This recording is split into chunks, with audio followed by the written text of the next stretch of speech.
శ్రీ మహాగణాధిపతయే నమః, శ్రీమాత్రే నమః. మాచిరాజు భక్తి ప్రేక్షకులందరికీ నమస్కారం.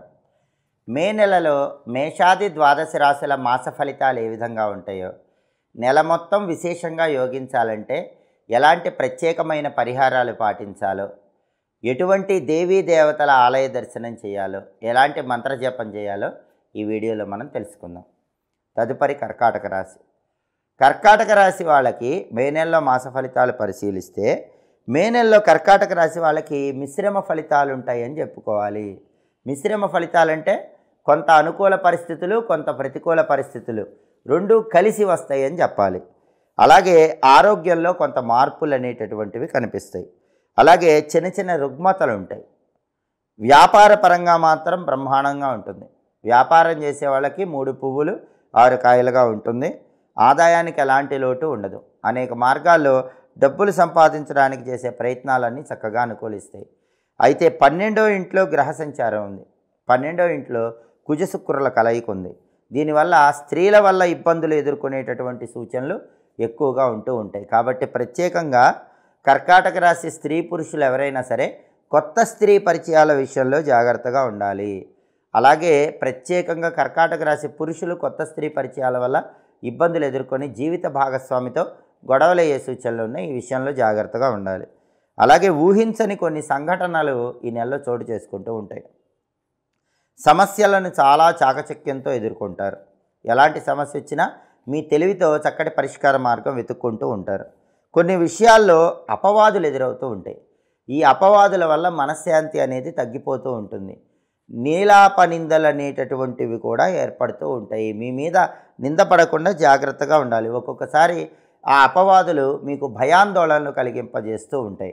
అపవాదులు అధిగమించే ప్రయత్నం చేయండి.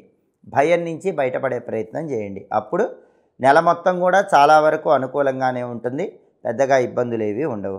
ఈ నెలలో మీకు కలిసి వచ్చే తేదీలు 2, 3, 9, 10, 11, 18, 20, 25, 30 ఈ తేదీల్లో ముఖ్యమైన పనులన్నీ చేసుకోండి. ఈ నెలలో మీకు కలిసి రాని తేదీలు 5, 6, 7, 13, 14, 15, 23, 27, 28 అనుకూల తేదీల్లో ముఖ్యమైన పనులు చేయండి. ప్రతికూల తేదీల్లో ఎలాంటి పనులు చేయకండి. ప్రధానంగా ఈ నెల మొత్తం కూడా మీకు బాగా అద్భుతంగా ఉండాలంటే, ఈ మనశ్శాంతి అనేటటువంటిది ఉండాలంటే, అపవాదుల వల్ల ఇబ్బందులు లేకుండా ఉండాలంటే రోజు స్నానం చేసిన తర్వాత సోం సోమాయ నమః అనే మంత్రాన్ని 21 సార్లు, అలాగే ఓం శ్రీం శ్రీయై నమః అనే మంత్రాన్ని 21 సార్లు జపించుకుంటూ ఉండండి. అలాగే ఈ నెలలో వచ్చే సోమవారాలు గోమాతకు నానబెట్టిన బియ్యము, అరటిపండు ఆహారంగా తినిపిస్తూ ఉండండి. ఇలా చేయటం ద్వారా నెల మొత్తం కూడా వ్యతిరేక ఫలితాలు తొలగింపజేసుకొని అనుకూల ఫలితాలు పొందవచ్చు. ఈ నెలలో వచ్చే సోమవారాలు తెల్లటి వస్తువులు దానం ఇస్తూ ఉండండి. పాలు, పెరుగు, పంచదార ఇలా తెల్ల వస్తువులు దానం ఇవ్వాలి. అలాగే మల్లెపూలు, జాజిపూలు, నందివర్ధనం పూలు ఇలా తెల్లటి వస్తువులు ఏవైనా దానం ఇస్తూ ఉంటే నెల మొత్తం వ్యతిరేక ఫలితాలు ఏవి ఉండవు, అనుకూల ఫలితాలను సిద్ధింపజేసుకోవచ్చు. ఇవి మే నెలలో ద్వాదశ రాశుల వాళ్ళ మాస ఫలితాలు.